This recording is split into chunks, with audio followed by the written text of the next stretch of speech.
요한계시록 5장 9절에서 14절까지의 말씀. 그들이 새 노래를 불러 이르되 두루마리를 가지시고 그 인봉을 떼기에 합당하시도다. 일찍이 죽음을 당하사 각 족속과 방언과 백성과 나라 가운데서 사람들을 피로 사서 하나님께 드리시고 그들로 우리 하나님 앞에서 나라와 제사장들을 삼으셨으니 그들이 땅에서 왕노릇 하리로다 하더라. 내가 또 보고 들음에 보좌와 생물들과 장로들을 둘러선 많은 천사의 음성이 있으니 그 수가 만만이요 천천이라. 그 음성으로 이르되 죽임을 당하신 어린 양은 능력과 부와 지혜와 힘과 존귀와 영광과 찬송을 받으시기에 합당하도다 하더라. 내가 또 들으니 하늘 위에와 땅 위에와 땅 아래와 바다 위에와 또 그 가운데 모든 피조물이 이르되 보좌에 앉으신 이와 어린 양에게 찬송과 존귀와 영광과 권능을 세세토록 돌릴지어다 하니 내 생물이 이르되 아멘 하고 장로들은 엎드려 경배하더라. 아멘. 이게 우리가 천국 가면 볼 모습이라고 한번 말씀드렸죠. 우리 하나님을 예배하는 자로 부르심을 받아서 천국 가면 마음껏 하나님을 예배하는 시간들을 보낼 겁니다. 여러분, 지난주 말씀 기억하십니까? 두루마리 기억하시죠? 두루마리가 하나님의 구원과 하나님의 심판의 내용이 담겨 있어서 이 땅과 천상에 아무도 그 두루마리를 펼 자도 없었고 그 인을 뗄 자도 없었는데 다윗의 뿌리 그리고 유다의 자손 그 사자이신 어린 양 예수 그리스도께서 그것을 떼고 그것을 하나님의 오른손으로부터 취하는 것을 우리가 보았습니다. 그러면서 그 어린 양 대신 예수 그리스도만이 교회의 눈물과 그 울부짖음의 기도에 응답하시는 하나님이심을 우리가 지난주 말씀을 통해서 우리 5장의 앞부분을 살펴보았습니다. 제가 지난주 하면서 이거를 두 개로 뛸까 뭐 하나로 할까 하다가 오늘 띄어서 오늘 한다고 말씀드렸는데 굉장히 표정들이 처음 듣는 표정들이어서 굉장히 감사하고요. 그런데 오늘 본문을 살펴보면 제가 띈 이유가 있어요. 거기에 보면 어린 양을 표현하면서 두루마리와 이렇게 연관 지었을 때, 자, 제가 한번 절을 불러드릴게요. 뭘 제가 여러분에게 강조하고 싶은지 한번 보시면 좋겠습니다. 2절, 5장 2절, 그 다음에 4절, 9절, 12절 반복되어지는 단어가 있습니다. 뭘까요? 두루마리, 그치? 두루마리 맞고, 두루마리 말고, 그 다음 단어가 반복되어지는 2장 4절, 9절, 12절에 반복되어지는 단어가 있습니다. 그게 뭐죠? 합당하다라는 단어입니다. 합당하다.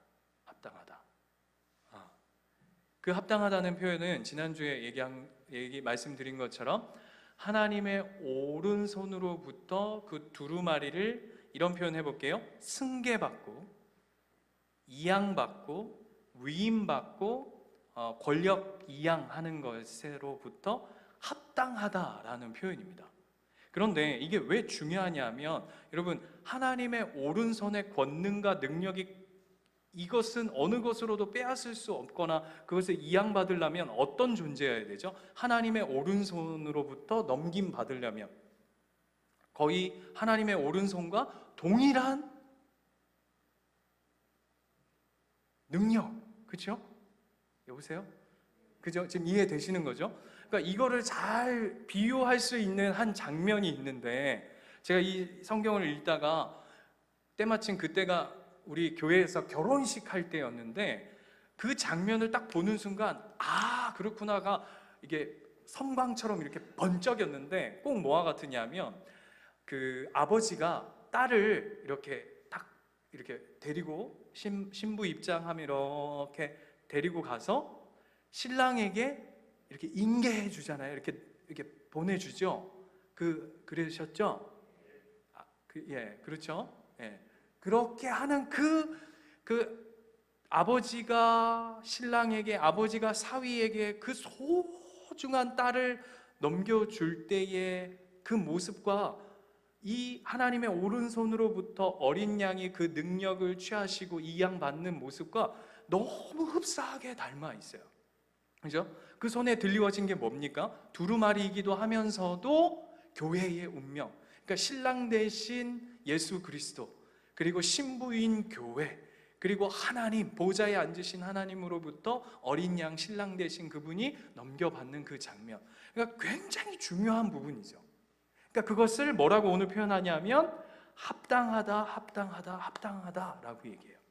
그런데 어떤 의미로서 그 중요성은 알겠어요. 하나님으로부터 넘겨받는 그 중요성에서 합당하다 했는데, 합당해야 하는 그 이유, 그러면 어떻게 해야 합당할 수 있을까요?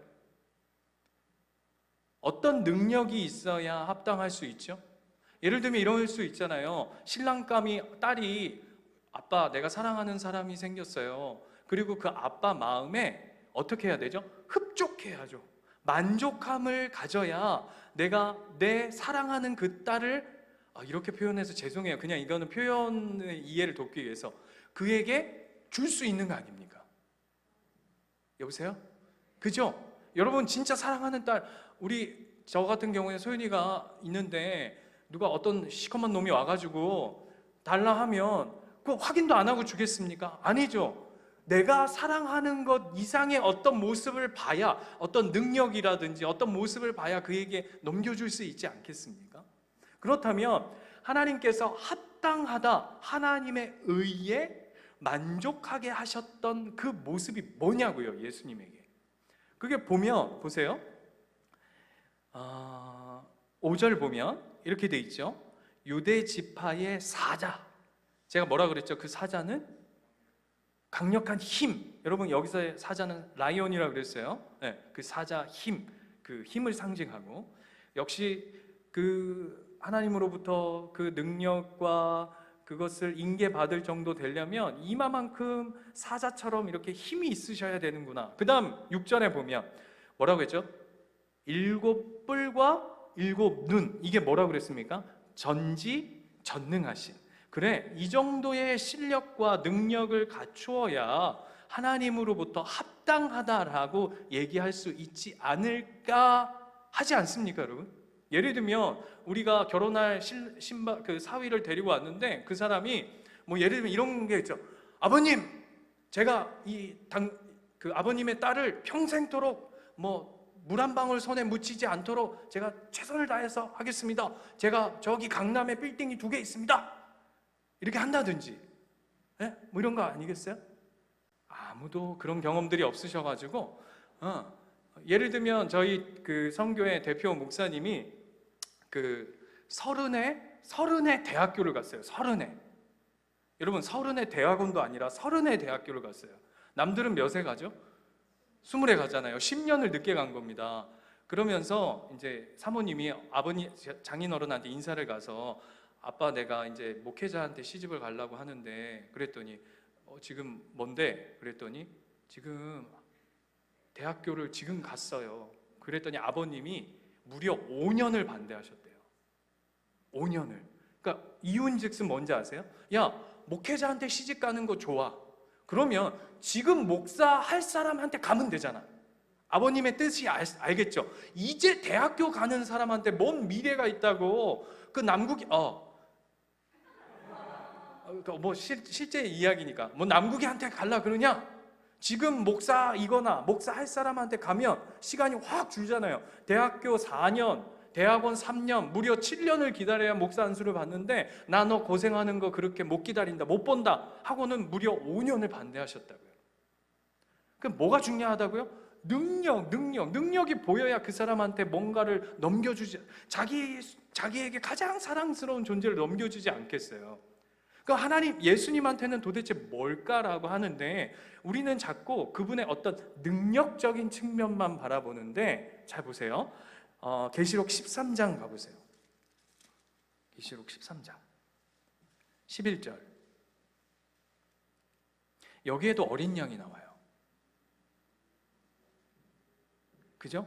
13장 11절 보면 여기도 어린 양 같이 또 뒷단에 또 두 뿔이 있어요. 근데 이건 뭐죠? 사탄이에요. 땅에서 올라온 짐승이거든요. 근데 그게 꼭 지난번에 한번 말씀드렸죠? 그 예수 그리스도와 성부 하나님과 성령의 그 모습을 그대로 카피해서 온다고. 그런데 그 모습을 읽어보면, 자 보세요. 어린 양이 있는데 용처럼 말을 하더라.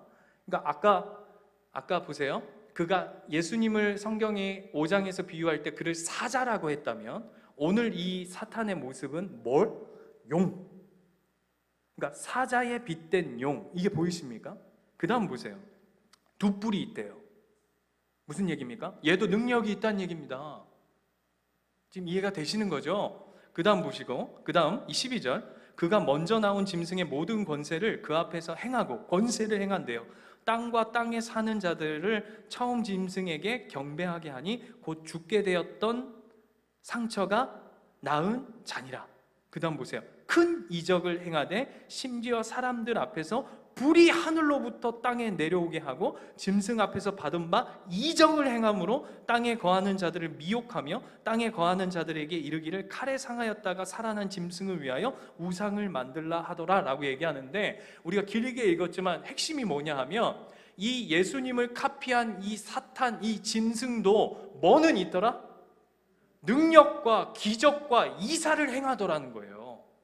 여기만 있는 게 아니에요. 마태복음 24장, 예수님께서 종말에 관한 이야기를 해주시거든요. 마지막 때에 관한 이야기를 하는데, 마태복음 24장 한번 가보세요. 마태복음 24장 23절 찾으셨죠? 못 찾으신 분은 앞에 보세요. 그때에 사람들이 너희에게 말하되 보라, 그리스도가 여기 있다 혹은 저기 있다 하여도 믿지 말래요. 그러면서 거짓 그리스도와 거짓 선지자들이 일어나, 그 다음이 중요합니다. 큰 표적과, 그냥 어중간한 표적도 아니에요. 큰 표적과 기사를 보여 할 수만 있으면 택한 자들로 어떻게 한다고요? 미혹한다고요. 그러니까 무슨 얘기냐? 사탄도 뭐가 있다고요? 능력이 있다고요. 힘이 있다고요. 기적과 이사와 표적을 행한다고요. 어느 정도로? 어마어마하게.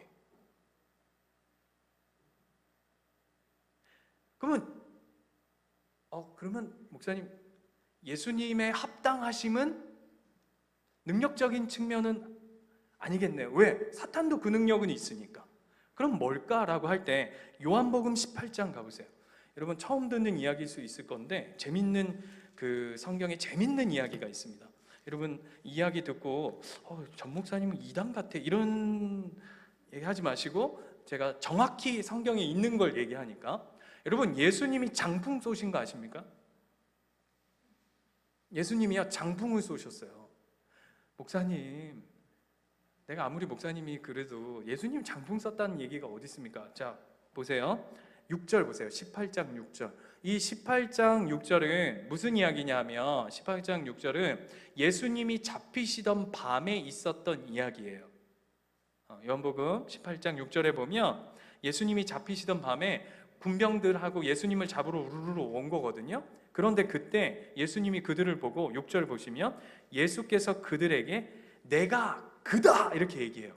그럴 때 어떻게 되냐면, 그들이 물러가서 땅에 엎드려지는지라 라고 하니까 우리는 그냥 내가 그다 그러니까 그냥 이렇게 하는 게 이렇게 한 게 아니라, 이 장면을 우리가 묘사해 보자면, 여러분 영화에 보면 어벤져스 같은 거 같이 이렇게 그 망치 이렇게 꽝, 그 토르가 망치를 꽝 치면 이렇게 그 진동에 의해서 이렇게 뒤로 확 나자빠지죠. 딱 그 장면이에요. 예수님이 신적 영광을 유일하게 사람들에게 쓰신 게 유일하게 성경에서 여기만 있어요. 그러니까 하나님의 신적 권세를, 힘을 사람에게 쓰신 게 여기가 딱 한 장면인데, 이게 뭐냐면 내가 그니라 하고 꽝 하니까 사람들이, 주변에 있던 사람들이 뒤로 다 나자빠진 거예요. 이해가 되시죠? 네? 왜 이렇게 하셨을까요? 왜 그동안 한 번도 안 하셨다가 이제 사람들이 잡으러 오니까 무서우셔가지고 이제 나 이제 십자가에 잡혀가나 보다 하면서 이제 한번 쾅 하신 건가요? 그랬더니 그 다음 보세요. 이에 다시 예수님 뭐라 그러시냐면 누굴 찾냐? 이렇게 물으시는 거예요.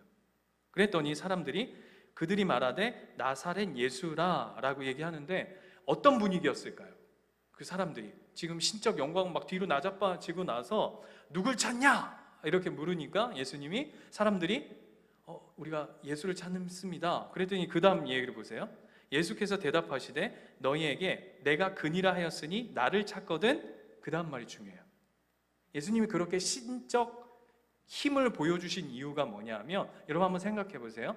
그 당시에 종교 지도자의 어떤 무리 중에서 예수 그리스도가 있는데 지도자만 잡아가겠습니까?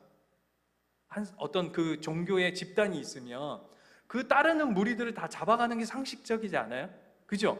그러니까 여기서 예수님은 제자들이 쭉 있으니까 예수님 뭐 하신 거냐면 신의 영광을 보여내신 이후에 제자들을 보내주시기 위해서.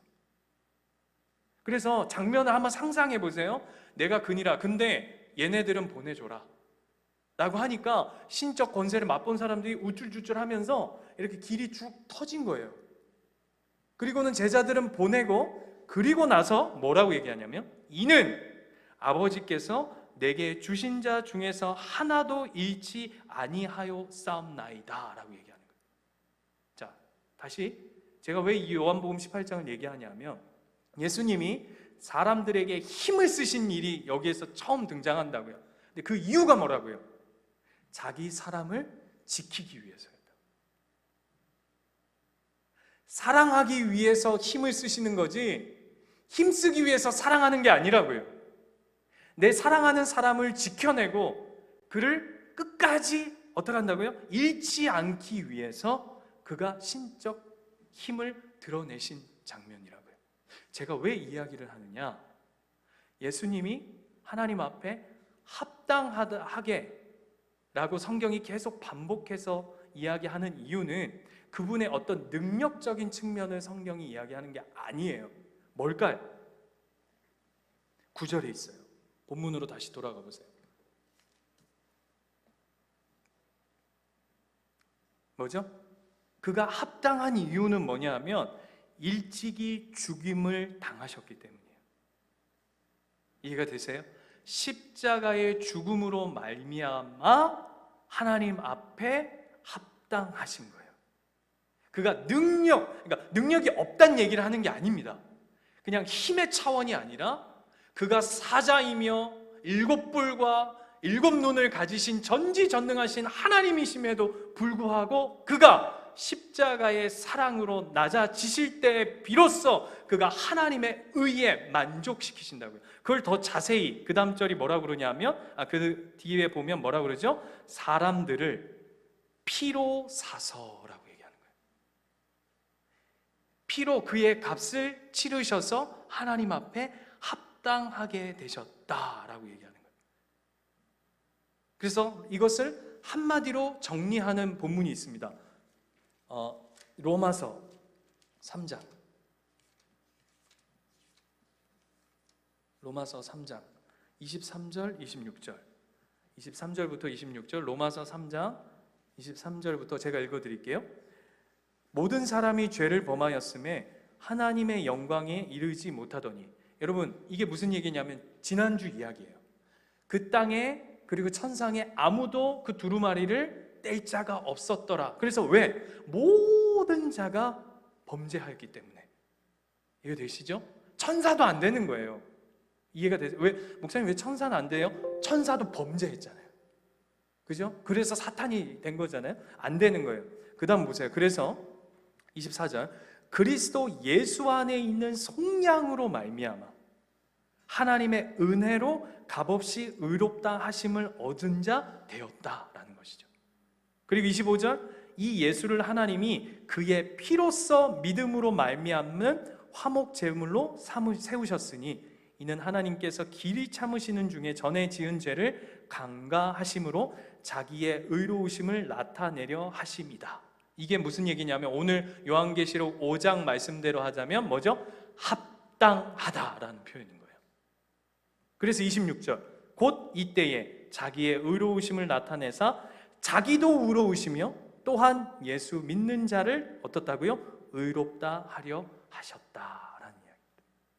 그게 합당하다고요. 뭘로 합당하다고요? 예수 그리스도의 구속과 그의 피와 그가 죽임당하신 그 십자가의 사건으로 말미암아 그가 합당하게 되었다고요. 그래서 오늘 6절, 요한계시록 6절을 다시 보시면 그가 어디에 계시죠? 어린 양이? 6절에 어린 양이 어디에 있죠? 보좌와 장로들이 뭐라 그랬습니까? 교회야.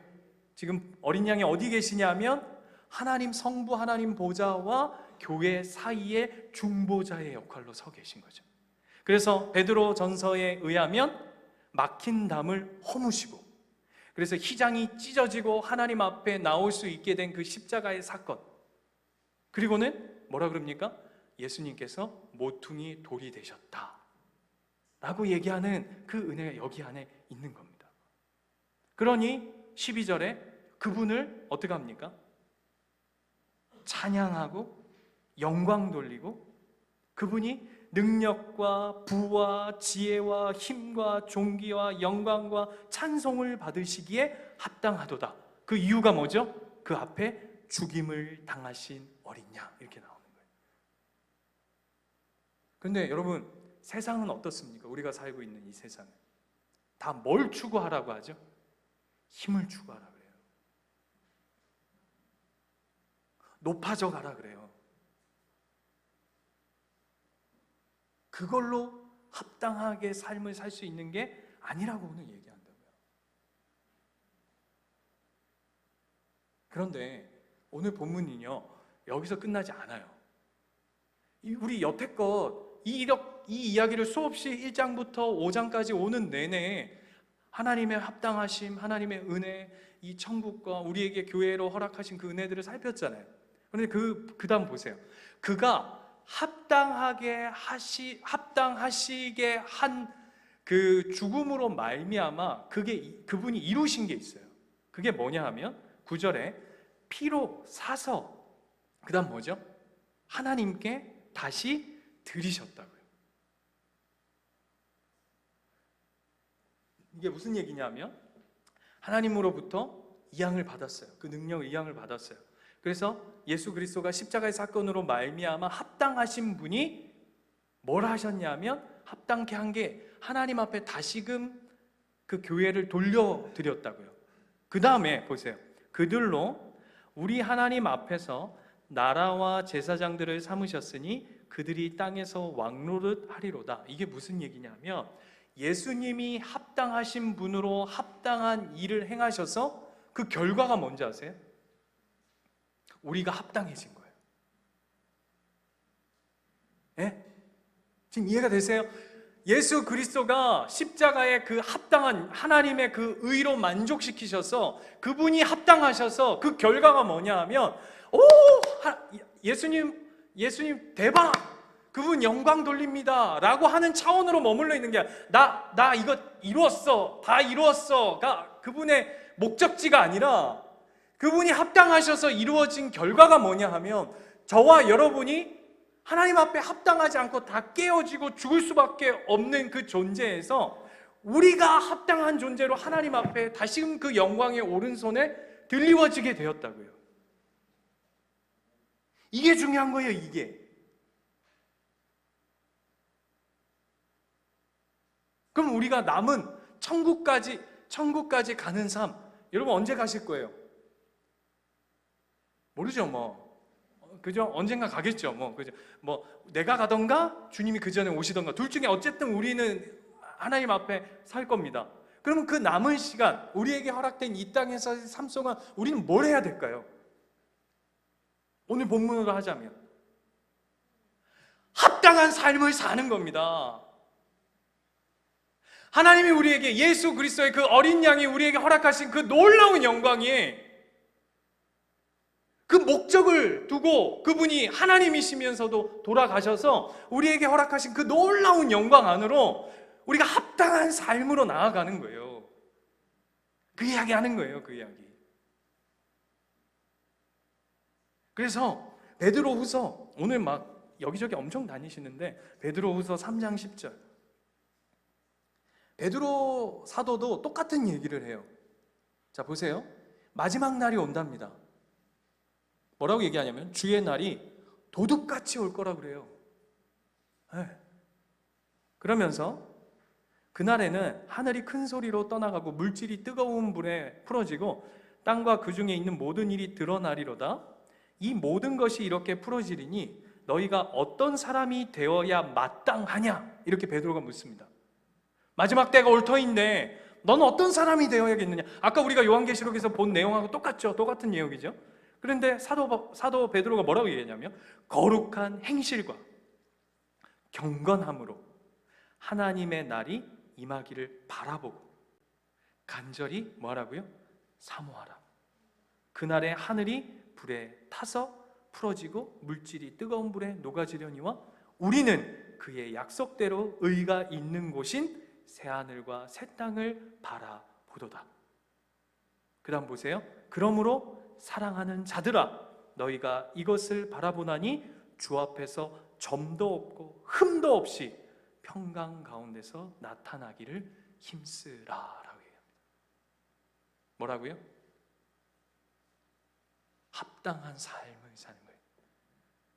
예수 그리스도가 우리에게 허락하신 그 놀라운 축복의 영광 가운데 우리의 삶이 포개져서 합당한 삶을 사는 겁니다. 왜 아멘이 없죠? 재밌는 이야기 하나 하고 마치려 합니다. 그 100세를 살아보니 그 김영석 교수님 아시죠? 유명하신 교수님이 최근에 책을 하나 내셨는데 그 책에 보니까 재밌는 이야기가 하나 있어서 여러분에게 얘기하는데 어떤 그 과학자 두 명이 물리학자 이런 과학자 두 명이 원주민들이 어떻게 살아가는지 아프리카 원주민들이 어떻게 살아가는지 이렇게 탐사를 들어간 거예요. 그런데 이제 백인 두 명이 과학자 두 명이 이제 그 아프리카로 들어갔더니 그 들어가자마자 막 원주민들이 오더니 막 반기면서 뭐라고 얘기하냐면 선교사가 왔다고 막 이렇게 이제 한 거예요. 그래서 이제 보니까 이미 그 원주민 안에 선교사가 들어와가지고 그 땅에 이제 복음이 뿌려진 거예요. 그런데 이제 이 과학자와 이 물리학자는 하나님을 안 믿는 사람들이었거든요. 그래서 이 두 사람이 뭐라 그러냐면 나는 선교사도 아니고 니들이 믿는 하나님도 난 안 믿는다. 그냥 너희들이 어떻게 사는지 나는 궁금해가지고 이제 여기 왔다. 이렇게 하니까 원주민 그 부족의 대표되는 사람이 이렇게 얘기했답니다. 나는 네가 선교사냐 뭐 그게 다 중요하지 않다. 네가 하나님을 아는지 안 아는지 그건 난 중요하지 않은데 우리가 중요한 건 뭐냐 하면 네가 하나님을 알든 모르든 간에 우리가 지금 하나님을 알아서 내가 너를 지금 잡아먹지 않는다는 게 중요하다. 이렇게 얘기했대. 뭐였죠? 식인종이었던 거예요. 이게 실제 있었던 일이라대요. 우리가 지금 하나님을 알아서 내가 너를 지금 잡아먹지 않는 게 중요하다. 이렇게 얘기를 했다는 거예요. 뭐죠? 합당한 삶인 거예요. 어떤 사람도요? 사람 잡아먹는 식인종도 그 안에 복음이 들어가고 어린 양 예수 그리스도의 생명이 뿌려지면 그 안에 합당한 삶으로 빚어져 가는 거예요. 저와 여러분, 우리는 어떤 삶을 살아가고 있습니까? 책에 이런 문구가 있더라고요. 신앙생활을 하는 자는 생활신앙을 사는 자다. 다시요. 신앙생활을 하는 자는 생활신앙을 하는 자다. 여러분의 예배는, 여러분의 고백은, 여러분이 아까 고백했던 그 나의 노래는 여기서 이루어지는 게 아니에요.